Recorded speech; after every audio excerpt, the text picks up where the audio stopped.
My dear priest, you will moderate alongside our master of ceremony who has been with us, Priest Kabutu. So you take the lead. Priest Kabutu will also help you. Thank you.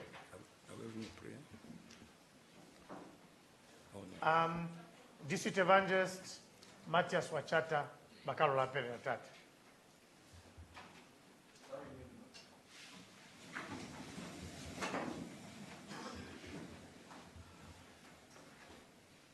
Dear Lord and Heavenly Father, we are thankful to be accorded this wonderful opportunity as our children. We have been inspired to be vivified by your presence, your spirit, and your servants. We ask again that we can continue with the same Lord, same love, and the same joy.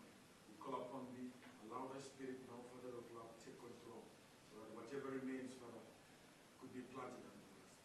We can only do that which we have read, and not just be hearers of thy word, but we can do the action. Thank you.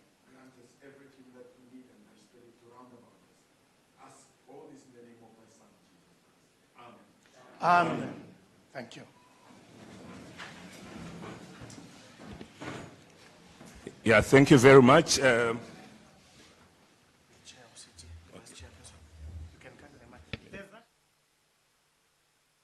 Give him the lapel. Oh, there too. Welcome, my How do I wear? It won't take time. Hello, without wasting much of the time, thank you very much, and we hope actually the sessions will be short, but let's make them more impactful and more interactive. I believe that this is one of the many symposium to come. I know maybe I've already been getting feedback, but to come during a plenary. So in this session, we have only 2 sessions before the plenary. At this juncture, we're going to call upon the Shepherd Samende to lead us lyrical progression, lyrical analysis. To lead us into lyrical progression and lyrical analysis. Thank you very much.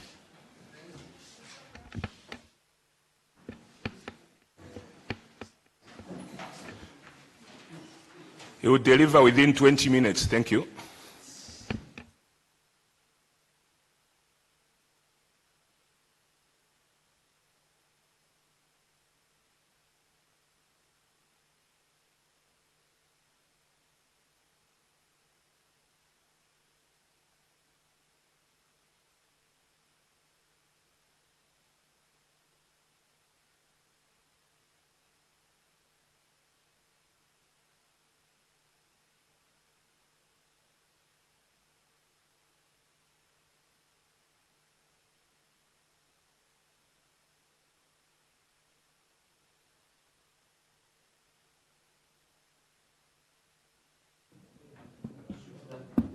The mixer was not done.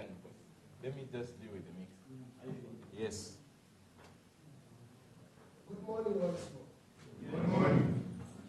Tonight, we are settling truisms which cannot be changed in a moment. Fit it on me. I don't even know where to put it.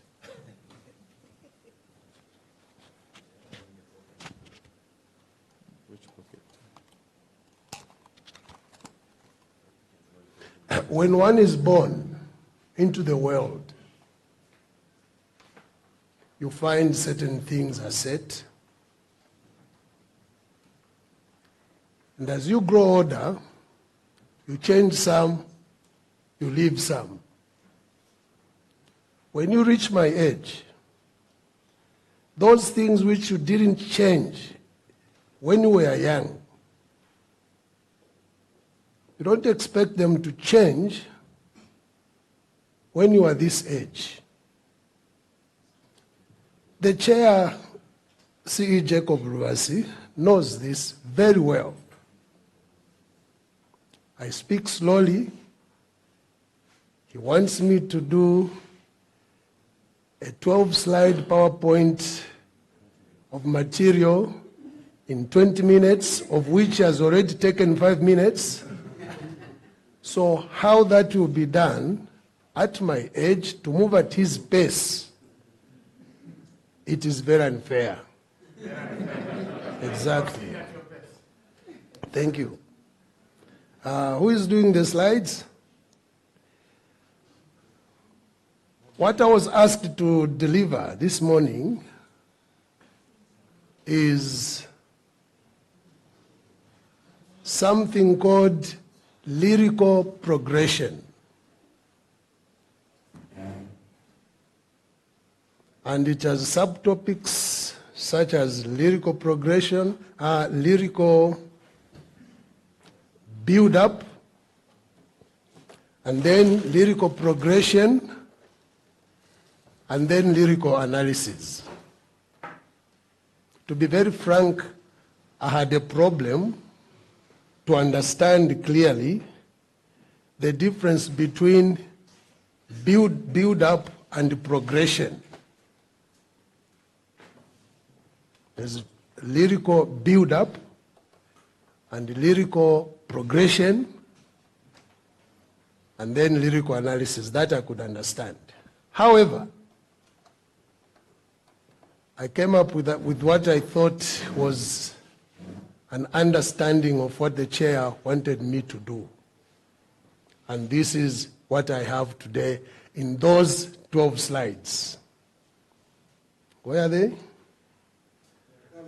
At least today I've moved faster than the technology. We shall see how it progresses. You see, dear brothers and sisters, fellow, I don't know whether I should say fellow choir leaders, because as you see me here, by personality, I am a choir leader. But in character, I am a choir master. Yeah.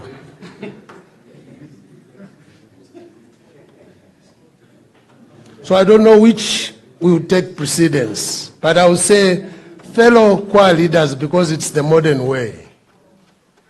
You know, we are here specifically as composers, but also as music practitioners who have an interest in music, its creation, and its usage in the New Apostolic Church. So, lyrics become very, very important to us.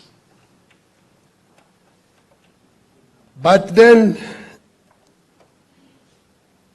when you talk about something, first you must try to understand it. What are lyrics?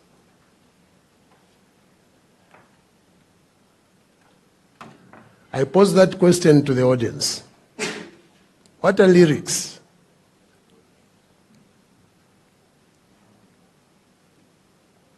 Yeah. Looks like today I'm faster than the young men. Yes, please.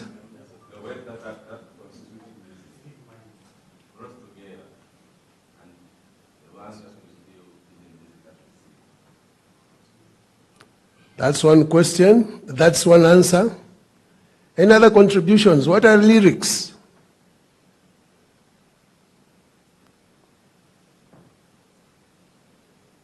Yeah. Yes, please. I can define lyrics as any poetry for any presentation. Okay.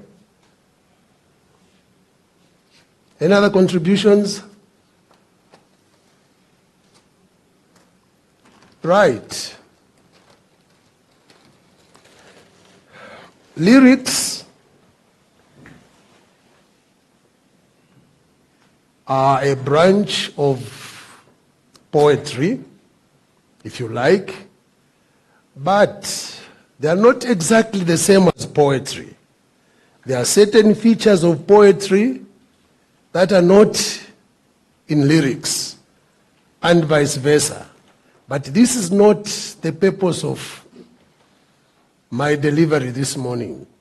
It's not to talk about the difference between poetry and lyrics. That you can find out for yourselves. But for our sake, let's go to slide number 2. That is what I thought lyrics were. Words that are set to music. Words that make up a song. Words that give meaning and character to a song. We shall talk about character later on, if time will allow. Then words in a song expressing our emotions, our feelings, or ideology of the writer. So in short, lyrics are the text of a song. Sometimes people write poems and set them to music. At times they just go straight and write lyrics which are set to the music. A person who writes words for music is called a lyricist, as opposed to a poet who writes poems.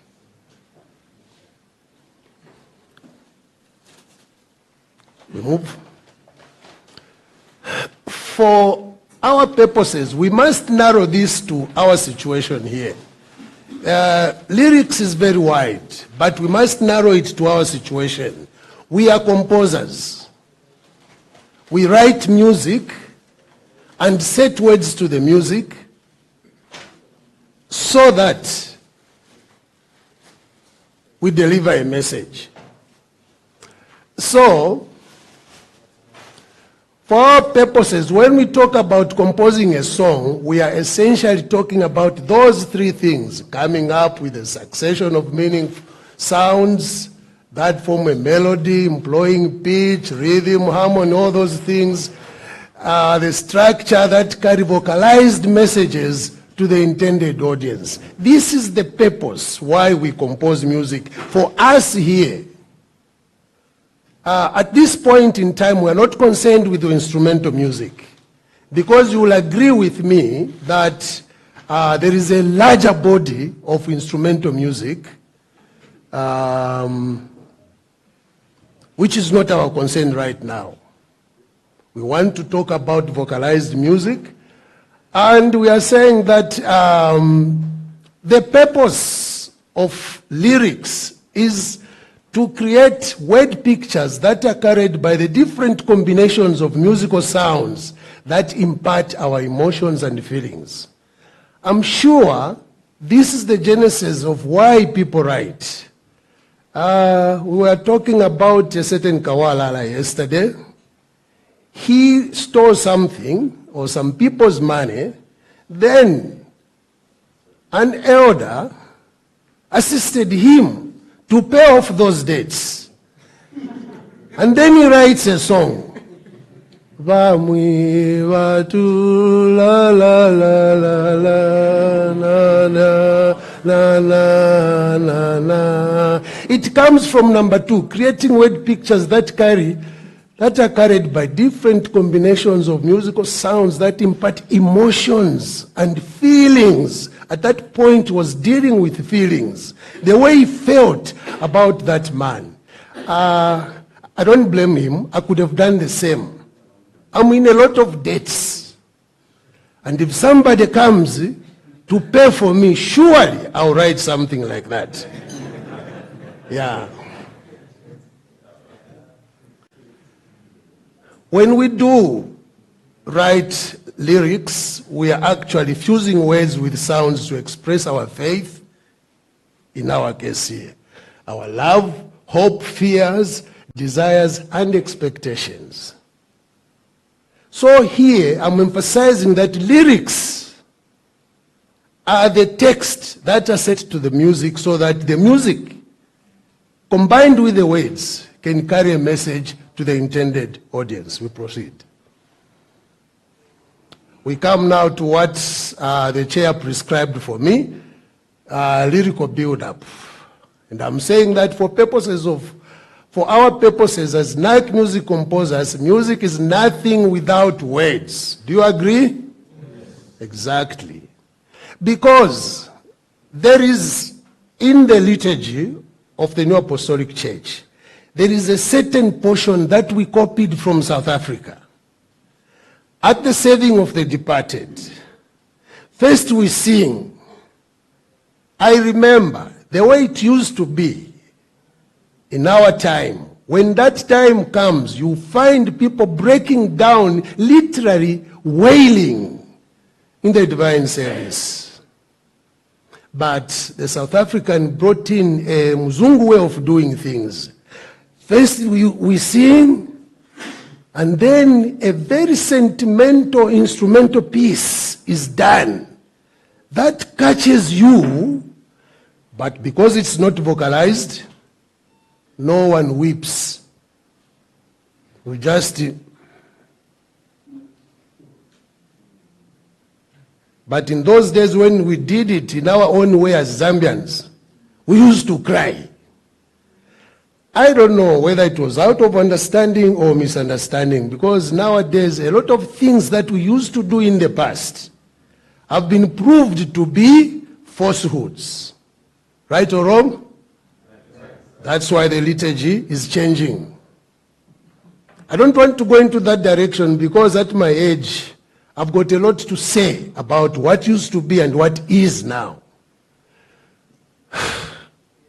What are we saying? I already said that words are important to us, so we are saying lyrics play a more important role in defining our servitude to God. I've narrowed it down to ourselves. Because if I don't narrow it down, we will already start thinking of those other lyrics like ngachirepu kunyembokoshi ungaende kumunzi. No, you can't go. You can't. If you are in a bar where those things are happening, you can't go home. But those are not the lyrics we are talking about. We are talking about ourselves here. Right? So we are saying, for us, lyrics play a more important role in defining our servitude to God than do non-vocal music. I've already alluded to the part of the liturgy where we sing, and then there is an instrumental piece that is played. Some of the reasons why lyrics are important to us are that through them, those things down there, I won't read through them. I'm sure you can quickly read through them. I'll give you 1 minute to read them.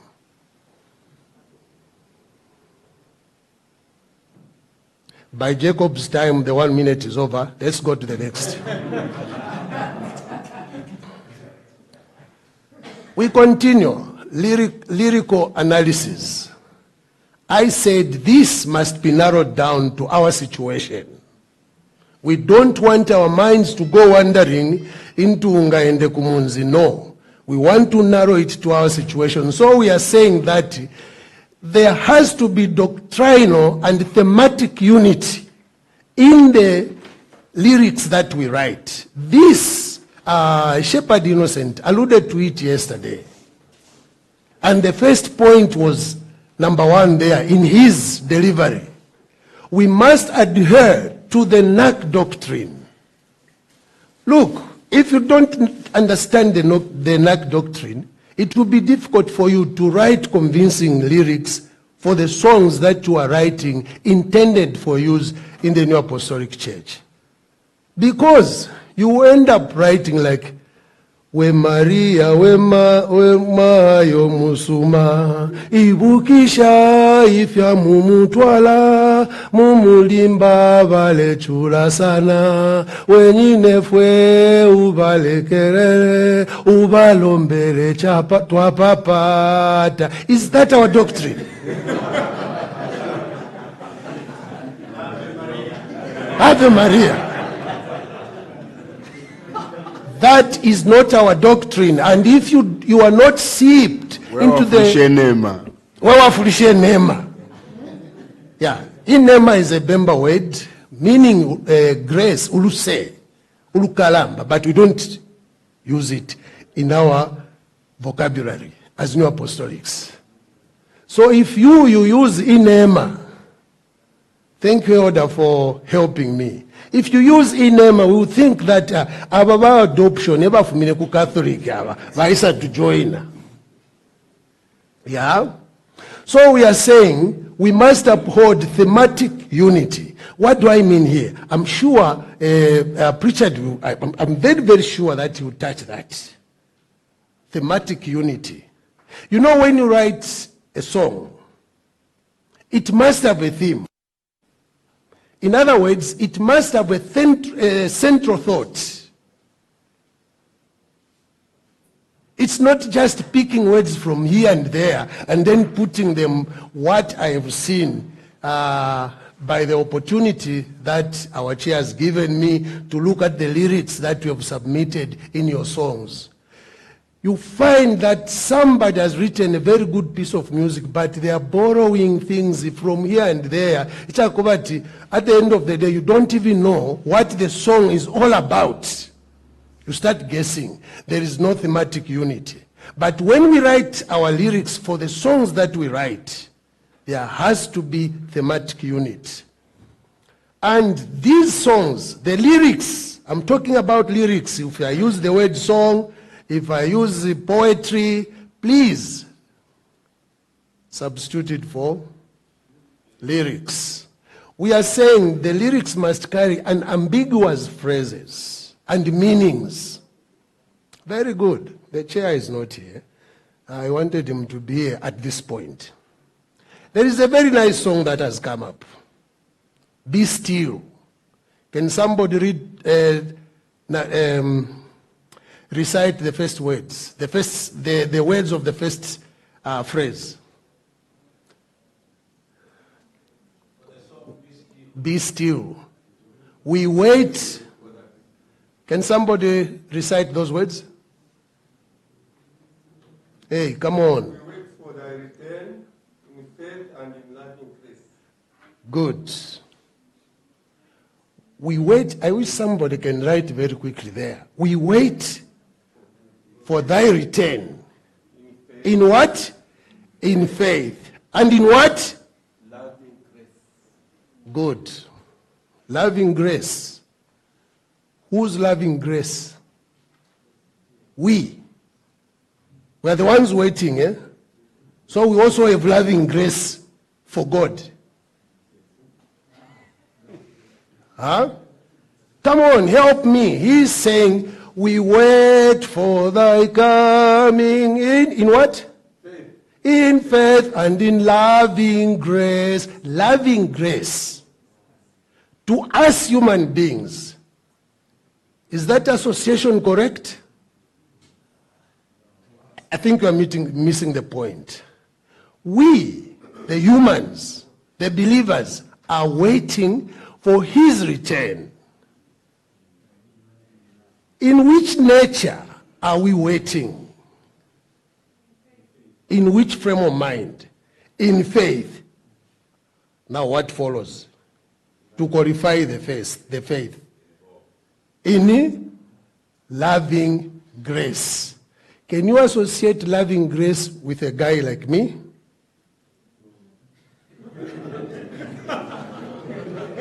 Tell me, loving grace. Do I have loving grace? Oh, my chairman himself here. Does he have loving grace? The answer is 0. He had it.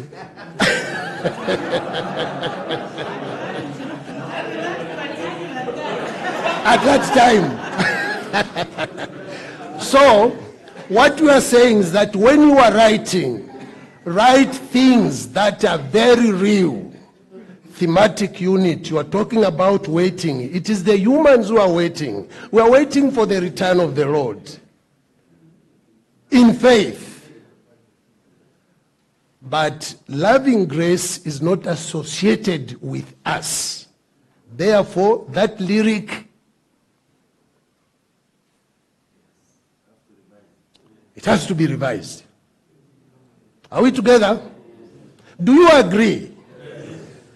I don't want to force you to agree what you don't agree with. And that is the problem that I have. Yes, please. You are not. Any minute you take from me, we shall take it from Pritchard. Go ahead. I believe that the gospel of Christ. I believe that the gospel of Christ teaches us to love one another. Yes. So, for me, that song says, "I want to be like Jesus." Yes. That song, also the other song, says that you want to follow in the footsteps of Jesus. Yes. I think it's teaching us to have loving grace. We are humans, we cannot be perfect, but there is a perfection that we can attain. I don't want to argue with you. Yes, please. I also want to marry a similar understanding. God is loving. Jesus Christ is loving. We don't have the perfect love, but through grace, we share in His love. So we can have loving grace. So at that moment that we are in unity with Jesus Christ, we can have love by grace, but then it's not always in us, but we can share in His loving grace. I won't argue with you. Yes. As human beings, we have love. We do not have grace. What is grace? I deserve love. So as human beings, we just love. Not grace. We do not have grace. Grace comes from God. Grace comes from God. Excuse me. Let Baba Hulu help us. Semantics. Yes. Those that have done language. Semantics. John was moving with his father, or John met his friend with his father, and he told him that his father was a fool. Who was a fool? Was it John's father or the friend's father? Great.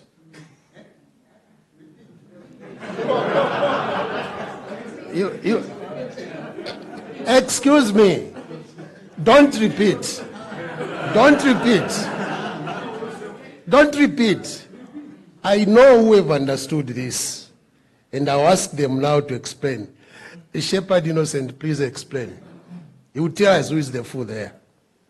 I'm not going to his, but my question is for those that are talking about loving grace. They forgot one thing. The issue here is not loving grace, but the statement where it comes from, where the information is coming from, and where the information is going. So they pick up loving grace as an issue. No, it's not loving grace. The issue is not loving grace. You could explain whatever you want to explain about loving grace. But the communication from where the statement begins to loving grace, that's the issue. That's the issue, not loving grace on its own. So don't discuss loving grace. Yeah, the example I gave, unfortunately I was not given that too. Now you are given. Yes. In context where in loving grace is put, the question comes, whose loving grace? We wait for the Lord in faith. It's our faith. We wait for the Lord. In loving grace, whose loving grace? Whose grace? His. You know, if it is in His loving grace, by His loving grace, He allows us to wait for His coming in faith. So we must state clearly whose grace is His. We can't have grace for God. If God who was grateful. Abakalambanga bapanga point toteni.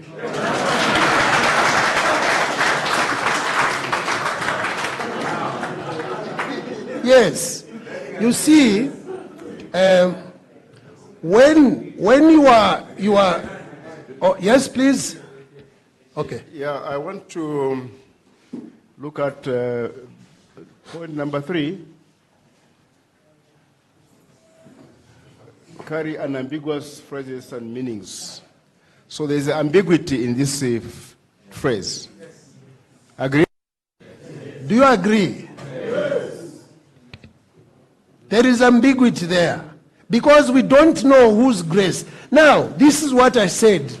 You know, in number 1, adhere to the NAC doctrine. In our liturgy, excuse me, in our vocabulary as New Apostolics,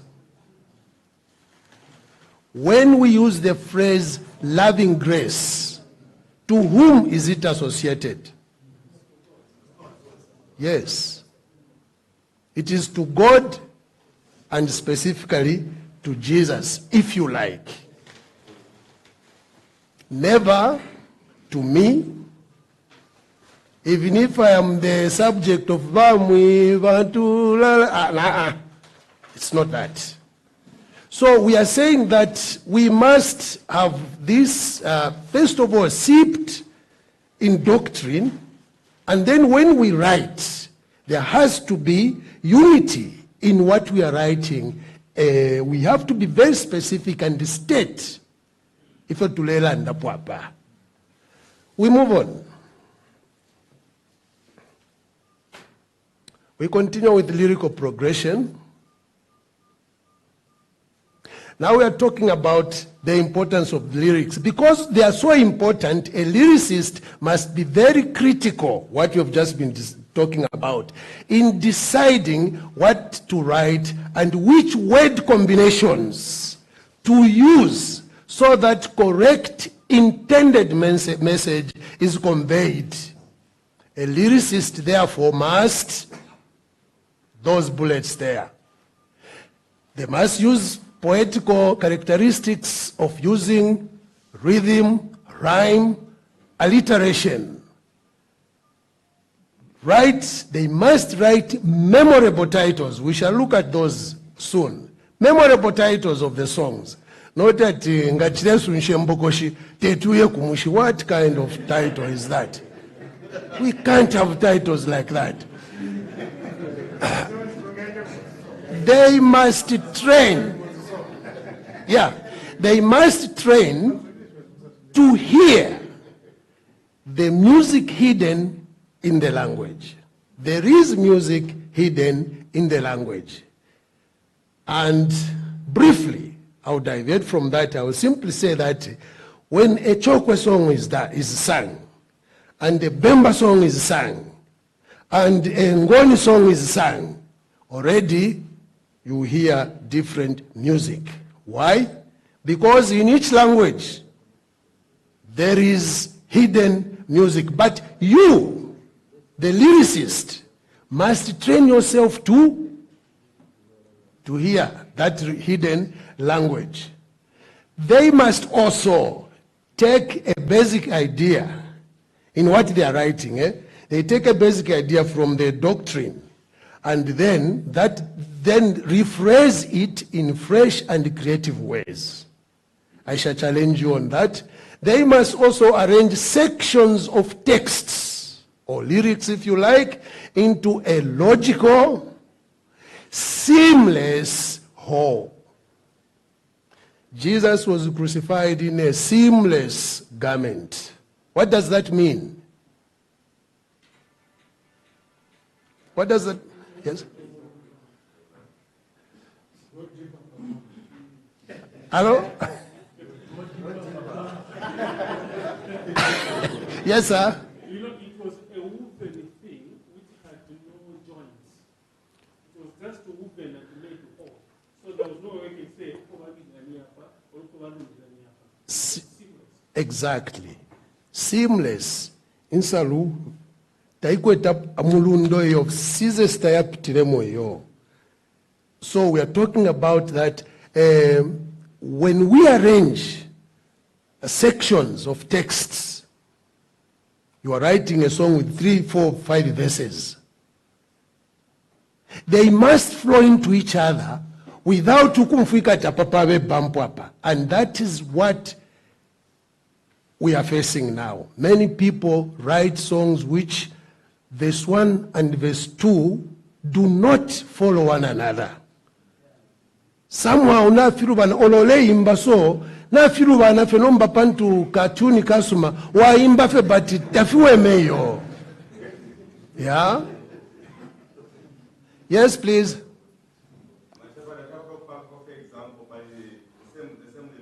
Exactly.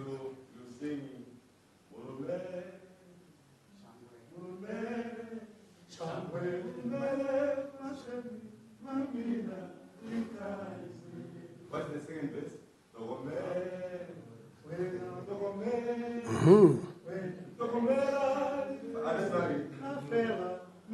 Yes. And those are old poets. We must be proud of where we are coming from. Those are old guys who never even went to school to learn anything. They didn't have a chance like we have here. We are discussing these things, which we know, but someone has just crystallized them and put them together so that we can remind ourselves. They didn't have. But when they start writing, they are writing a story. Stanza number 1 is followed seamlessly by stanza number 2. In other words, stanza number 2 builds on stanza number 1. Seamless. Nomba. Nga mwaisa imbati. Nga wachibona chirepu kunye mbokoshi. Unga ende kumuzi. What is the correlation there? What is the correlation? Ukuya kunganda no uleshana. I mean, anyway.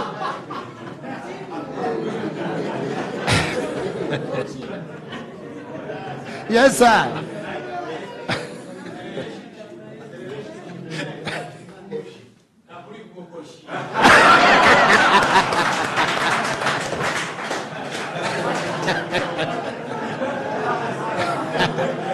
Okay, we proceed. Yeah, you know, one thing is this. If you don't belong to that category who listen to those songs and are found in those places, it will be very hard for you to form the correlation. But if you are one of them, the way we are here, some of us eko tusangwa kulia. Already we understand the correlation that tulefua fyokulanda hapa. Lwamiziwa. So, look at the last bullet. You must use lyrics that invoke strong and impressive imagery. Yes, please. Okay. I want to get back to this example. Thank you. Me being your visitor, you say, Murumere. I'll be very, very happy. Immediately you say Tokomera. I'll say,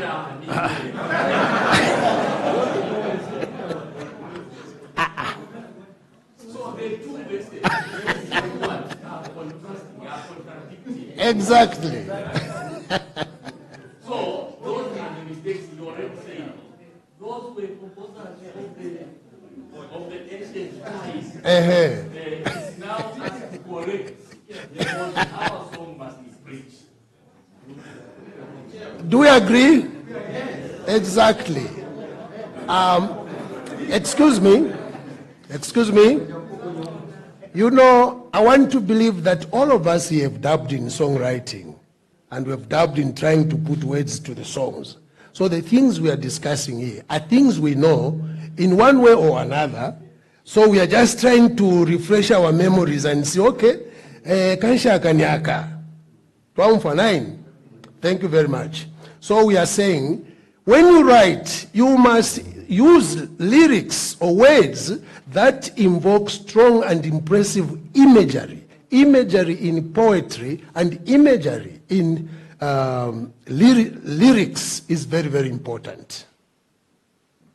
It's very, very important. You must create an image in the mind of the listener. You know, that's why they say, sinalitwa, sinalitwa.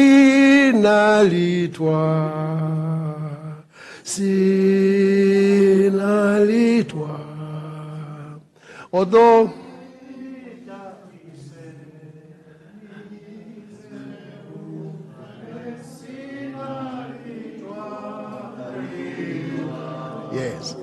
what the writer of those lyrics was doing there was to invoke an image of pureness. You know, when Litwa, the snow is very white when it falls. It's very, very white. So he creates that imagery. Although late Bosco, may he so rest in peace, once remarked to me, he says, you know, these we are able to translate, but this imagery, kia kubona, kwanu hakuna Litwa. So we must use the imagery which we know. Like if we, you know, our friends have got other issues, but our issues here is poverty, cholera, and a few of those things. We must use imagery like that one. Then we shall understand it even more. But in context, even Sinalitwa, we still understand it. But the point here is that when you write your lyrics, you must use imagery that can create an impression so that somebody can see with his mental eye what you are talking about. So lyrics should not be written like ordinary news item.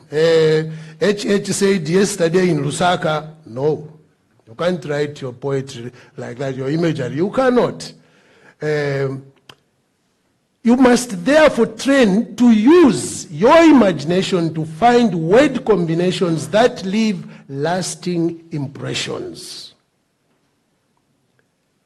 in the mind of the listener. If lyrics are written in ordinary day-to-day parlance, they would easily be forgotten. Yeah, we move. So we are saying, let's give examples now of some of the things that I've touched there.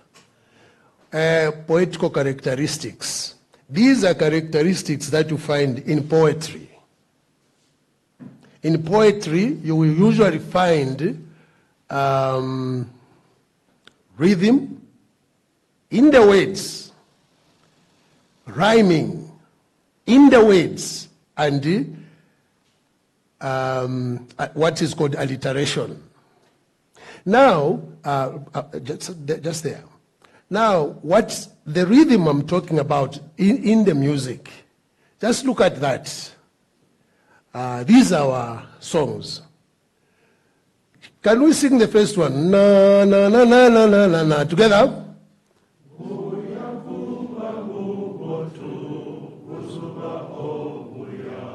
Oh yeah, yes, yes. Can you listen to the way the words are sitting in the music? Do you have any quarrel with the way they are sitting? They fall naturally in that rhythm. And you have no complaints. But if I were to say, there will be a day when everybody will be surprised. Huh? Yeah? Then there are issues there. That is why we have a big problem translating hymns. It is necessary to translate hymns because we want to bring them into our language so that we understand them.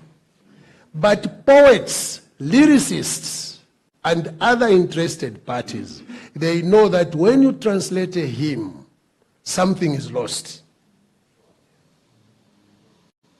It is a subject for another day. Netelele, sing.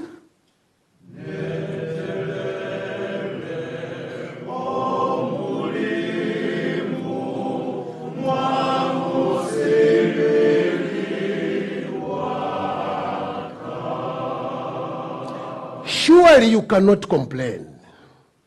The words are sitting naturally, and they agree with the language, and they agree with the rhythm, and therefore you can understand the hymn even when you are hearing it for the first time. That is rhythm. We also want to talk about rhyming. Rhyming, it's there. In poetry, rhyming is an important part of the poet's skill. It is a skill that requires using words that sound similar Rhyming usually occurs at the end of a lyrical sentence or a poetical phrase, right? Words that sound similar, you find them like broom, goon, good, food, these words. But you write a sentence here, in line number 1, it ends with broom. Then in line number 2, it ends with goon. Then you are rhyming in your poetry. And if you check our books, the hymnals, most of them have got this characteristic. We move on. Down. There is also the opposite of rhyming, which is called alliteration. I said that in rhyming, you are talking of words that sound similar at the end of a lyrical sentence or a poetical phrase. But in alliteration, it is at the beginning. Brian brought buttered bread. You are using alliteration there. The syllable B is in every word. Brian brought buttered bread. God gladly grants grace. Not vamwi bantu. God gladly grants grace. These are a few examples of alliteration. Now, these things look like they are very, very difficult. They are not. You first have to start practicing them. You find that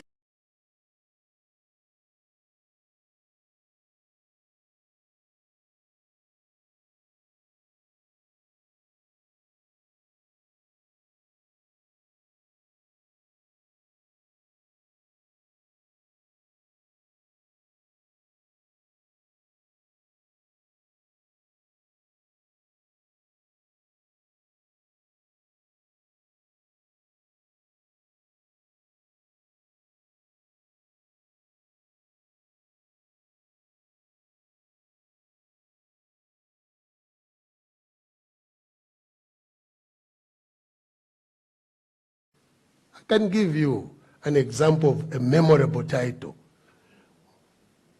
Mwasingandi. The moment you say Mwasingandi, you know that this is Mwasingandi Salizola. Together. Mwasingandi Salizola. Can it? Maybe. Maybe.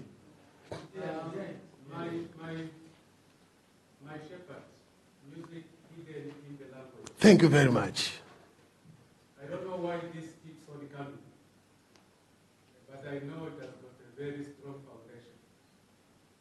We had a very long discussion over such terms. I remember the other term was music is heaven. The other term was music is an ear of God. Now you have brought music hidden in the language. They are coming from almost the same. I don't know, but from the experiences of the past, more especially when you have said the audience participation and the background, my experience that I've had, we have different languages. And every language has got characteristics in the way they perceive and understand and participate in the music within their language. So you find lots of people, lots of language, they have got a culture associated to the music within their language. Exactly. So if you bring in music from a different language and the music within their language, they will comprehend the music within their language faster, easier, and at an enjoyable way than a different music from a different language. I agree with you. Yes. So maybe that was just the beginning. Thank you very much. Thank you very much, and we need to start wrapping up. So those who have contributions, if it's just contributions, unless questions we'll accept, which must be short, straightforward, so that we allow the presenter to wind up his topic. We need to have lunch immediately. 12:30 we need to be by the boat cruise. It is time bound. So our questions should be straightforward, and we allow the presenter to wind his topic. Thank you. So, point number 4, arranging lyrics into a logical, seamless whole. We have discussed this, and there is an explanation there, but there is also audience participation there. When you check the songs like "To Christ the Lord Be Faithful," let us sing verse 1 and verse 2 together. Na na na na na na na together.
Verse 2, verse 2.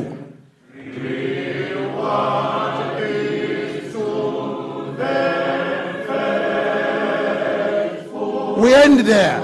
We end there. Just the first sentence, we will tell you that this is a carryover from the previous verse. This is what we are talking about. The verses must flow one into the other. But there are songs like Iseni Mwe Yesu. It's only one verse. Do you see anywhere where there is verse 1, verse 2, verse 3? It is not there. But the way the song is arranged is also in verses. When it opens, Iseni mwe Yesu, Iseni mwe Yesu, Iseni wangu mwe mfumu, la la la la lolela, Sion, Sion, ala isa umone, Fumwi ya lulumbi mfumwi ya lulemwe, Iyalubuto nechine. That thought of welcome ends there. It starts with welcome and introduces the one who is coming and his qualities. Imfumu ya lulumbi nechine. That thought ends there. It goes into section number 2. Pokeleleni mfumu mfumu ya lulula eliono kumukonka lyonse fye muchine tale fwaye fyacha lotale fwaye fyacha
world were one man, what a great man that would be. We know this. If all axes in the world were one axe, what a great axe that would be. Already you are creating a picture of hugeness, largeness, expansiveness. You understand that? Then you say, if all trees in the world were one tree, what a great tree that would be. If all the lakes in the world were one lake, what a great lake. If now it changes that. If that great man took that great axe and cut down that great tree, and if that great tree fell into that great lake, then he says, what a great what? What? Somebody says splash, somebody says sound, but already you can see how he's building the imagery to that conclusion. Do you understand? This is what it means, creating very strong imagery. We move on. That one.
A boat cruise, and we're going to have maybe a braai in the evenings. I think that networking and sharing experiences can still continue, because I think we can exchange numbers, and that was the purpose. There are no apologies for those hidden secrets. So as we move into this session,